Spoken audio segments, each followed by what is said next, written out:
67 degrees Fahrenheit, 210,390 miles on the odometer. It's March 26, 2024. You're looking at probably the second part of the vlog for today.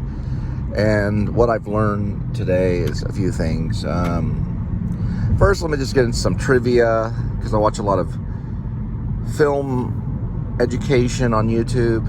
And I found out that Alfred Hitchcock made a movie called The Birds and used a lady named Tippi Hedrick or something like that. She went by Tippi. It was a nickname she had when she was a kid.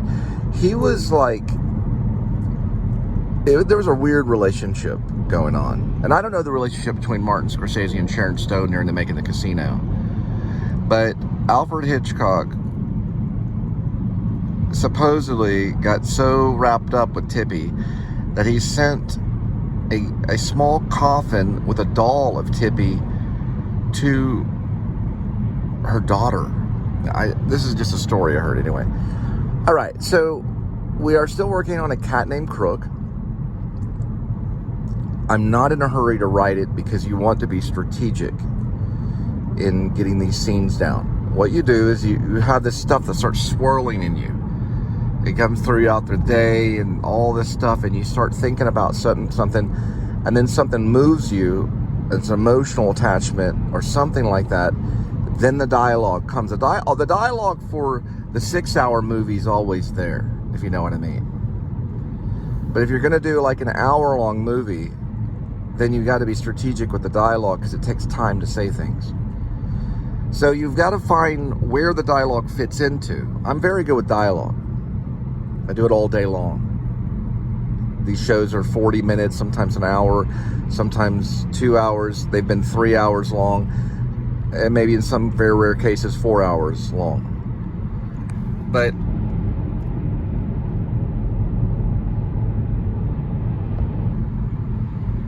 somebody looking for a phone or something. Anyway,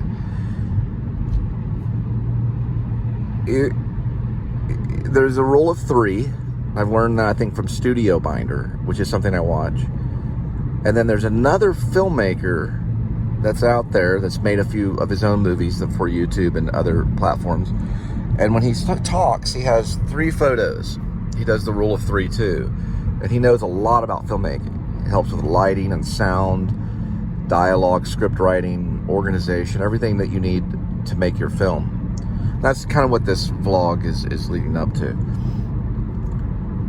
Don't know his name, but he has 3 paintings behind him. One of Travis Bickle, one of Philip Seymour Hoffman in The Master, and then another like painting, kind of sketching painting of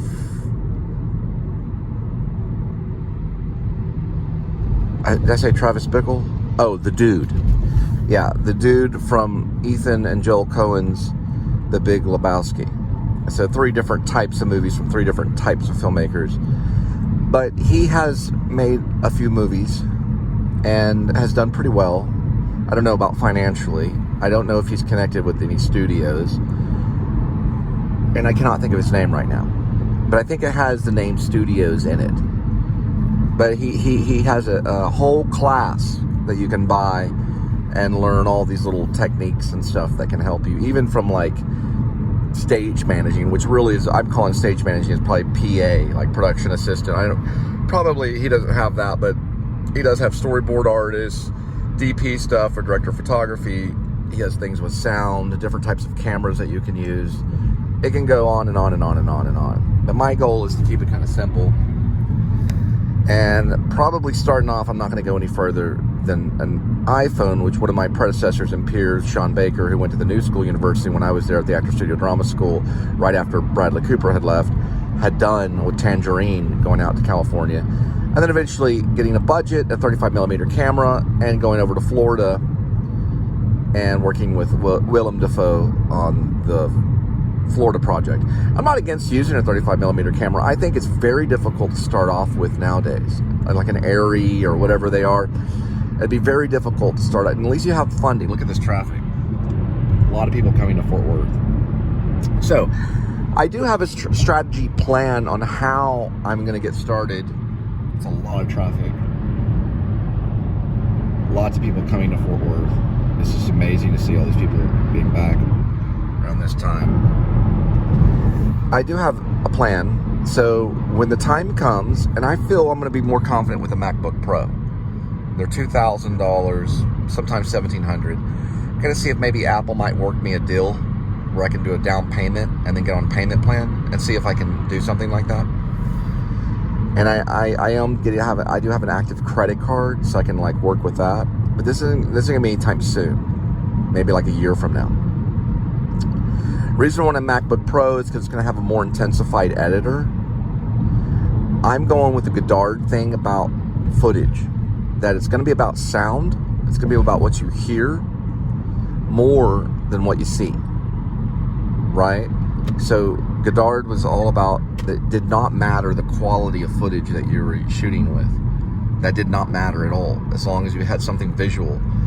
And then the sound and telling of the story was there as well, which was highly important to focus on. And that'd be meaning to get a good microphone. Now, I know Grim Life Collective, they use like these Bluetooth mics that probably connect either with their phone or with their camera. So if I do go with the camera, which I don't think I'm going to on the first one, I want to try to explore Apple's remote microphones that can be pinned to actors and things like that, and go in to the phone where they can capture sound. And that may be like one or two Bluetooth style mics that can be used. I do plan to get a lighting equipment, so I'm going to explore lighting with this next picture that we try. Probably a 60-minute. It's probably I'm shooting for 60 minutes on the movie. And the one that I like is $250, and you can it has like a strobe on it. It can get really bright, really dim. It can turn colors. It's like a do-it-your-all kind of light. You know, it's a do-all light. You know, it's like a one light fits all kind of thing. So there'll be lighting. There'll also be, like I said, extension on microphone. So we may have to use a clapper just in case. I do have a clapper, already bought one for my first attempt. Well, one of my first attempts that the projectionist. There's the butterflies coming until April 14th. The dinosaurs are already here. So now for casting. Okay, so how am I going to find these great actors? Because I got to get Rob the Runner, Bird. I already have Kitty. And then, of course, we're going to use my cat. He's going to be called the Cat, or he's also known as Crook. So the cat's nickname is Crook. It's called a cat named Crook. He's kind of the MacGuffin. And that would be my own cat, which I am training. He is rough, and he does scratch, but we'll work with that. Kitty is the mute lady that works with Hopper Head, who I'll be playing. So we have the Bird and Rob the Runner. Probably going to look on Backstage. And you have to become a member. It's not that expensive. It's like $25 a month to go Backstage Pro, and you can basically post what you want to post. If you're doing an indie film, you know, I always say a stipend, small stipend. I'm going to use the word small stipend, and then I communicate with the actors later and tell them, you know, like what I can pay for, like covered gas and maybe catering and things like that, you know. But it's only 2 major actors, and they're going to be both probably male. Now, I have considered making Bird female, maybe, and kind of maybe butch. So it can flip, right? So Bird can be male or female. Hopperhead's going to be me. Kitty's already a female. And then, of course, don't get Kitty mixed up with Crook the Cat. Kitty is the name of character. I'm purposely calling her Kitty just to be noir, because Kitty's a good name for a noir film. I'm also naming them kind of after animals, like Hopperhead the cricket. Bird is just his nickname. These guys have nicknames. It's kind of about a circle of thieves kind of thing. And it deals with smartphones and stuff like that. I do have storyboards already, so I've already started storyboarding, and I do have dialogue. And like, you know, interior, exterior, I kept it very, very, very simple. As simple as possible. Just no long descriptions on anything. Okay.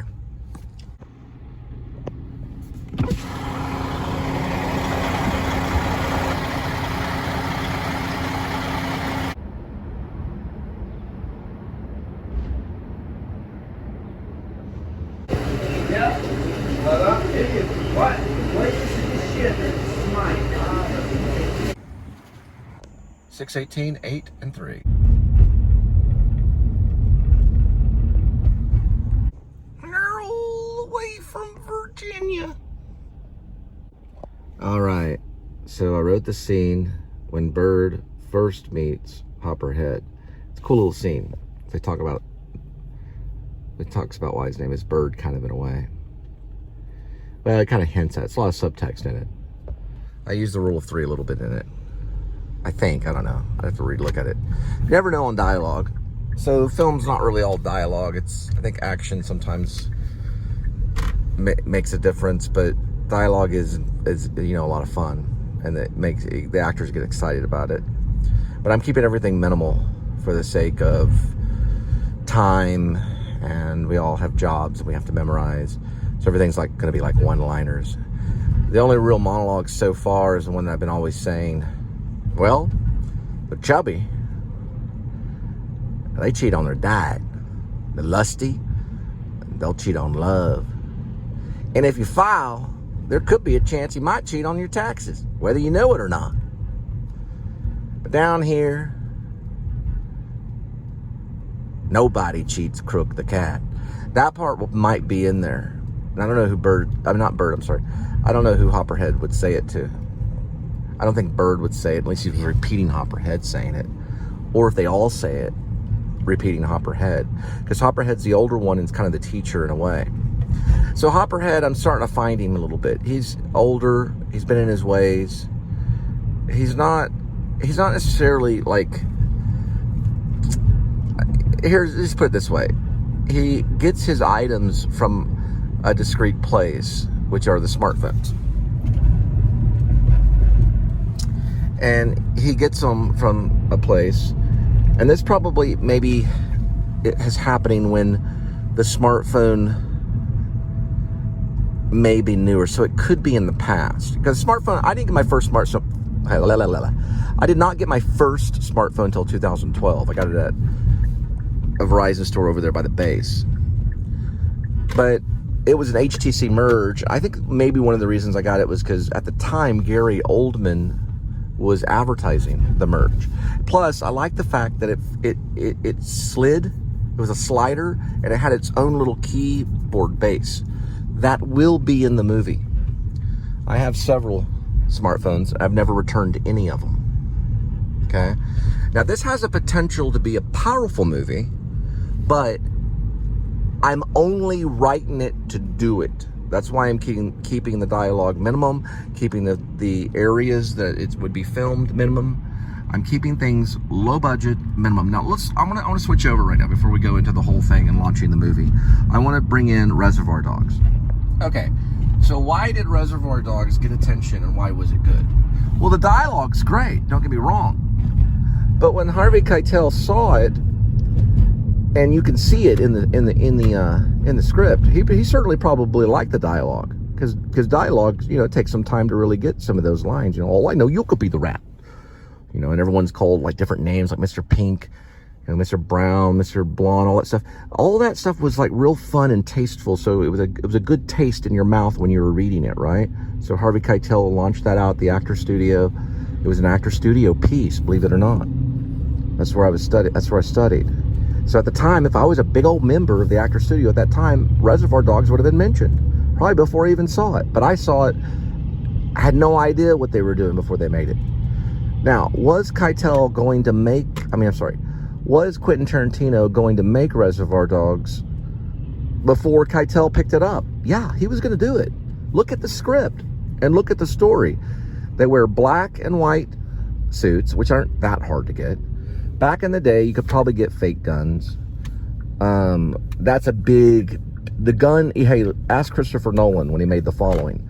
The gun is an issue. The weight of it, the reality of it, it can ruin a movie, right? But each character had one, and they were always pulling it out at any moment. Keitel figured that he would probably have got killed if he didn't go over there and save his butt from them running down the street with suitcases in their hands. But he was supposed to... The idea was Quentin had $40,000 or $60,000 or something like that from selling True Romance, and he also sold Dusk Till Dawn, maybe? Or no, I'm sorry, Natural Born Killers. He sold True Romance and Natural Born Killers, supposedly. One of them, he had some money. Like $60,000 is not a lot of money. So how much security would they have had? Blah, blah, blah. What kind of actors would they have had? Blah, blah, blah. Look what happened on the set of Rust, you know? So Keitel knew that this is a potentially a good writer. He knew potentially it was a good action kind of film, that they're funny guys. He could easily play one of these kind of mobster types of characters. You know, he's trying to light the lighter and doing all this stuff that he could add all this character to because he's an actor. It was the first thing that we ran into when we went to the actor studio. James Lipton set us down and we saw this little preview movie, you know, like a orientation. And who pops up on the screen but Harvey Keitel? And he's talking, and he's like, okay, so when I played the pimp in Taxi Driver, everyone just starts laughing because it was a real it was very surreal. But it was an orientation designed to talk about acting and about some of the things that he did to prepare for that role.